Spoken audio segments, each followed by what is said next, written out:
Bonjour à tous, aujourd'hui on se retrouve pour une nouvelle vidéo et l'objectif est de discuter de comment identifier la bonne personne à contacter pour maximiser vos chances pour lever des fonds. Tout d'abord, il va falloir identifier le bon fonds d'investissement. Et pour identifier le bon fonds, je vous propose de se baser sur sa thèse. Dans sa thèse, il y a 3 éléments que vous allez pouvoir regarder. Tout d'abord, le stage d'investissement, la série A de la série B, et vérifier qu'il y ait bien une adéquation entre le stade de maturité de votre société et le type de financement qu'il réalise. Le deuxième élément, ça va être de regarder le type de secteur qu'il finance. Est-ce qu'il finance plutôt du B2B, du B2C? Est-ce qu'il fait plutôt du SaaS, des marketplaces? Est-ce qu'il y a des secteurs en particulier, par exemple la finance? Eh bien, regardez si votre société peut rentrer dans ce type de secteur.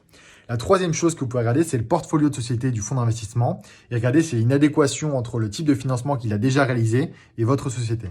Après avoir identifié le bon fonds d'investissement, il va falloir identifier le bon investisseur. C'est la deuxième chose importante. Au sein d'un fonds d'investissement, vous avez toujours des personnes qui ont plus ou moins un intérêt sur certains secteurs, qui seront peut-être le meilleur sponsor pour vous pour financer votre société.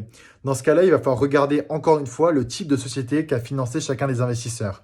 Est-ce que certains sont plutôt sur le B2B, d'autres plutôt sur le B2C?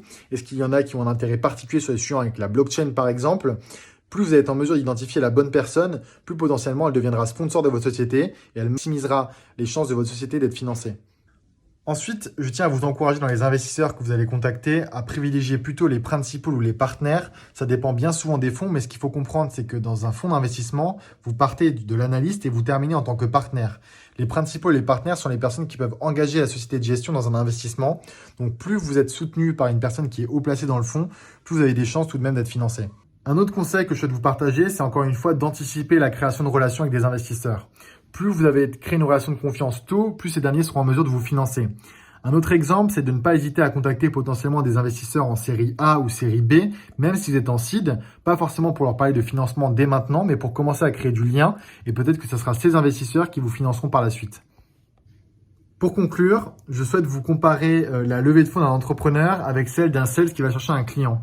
De la même manière, il va falloir comprendre ce que fait le VC, identifier la bonne personne en interne, celle qui sera la plus susceptible d'être sponsor de votre solution et la personne qui est décisionnaire, qui est en mesure de prendre une décision sur votre investissement.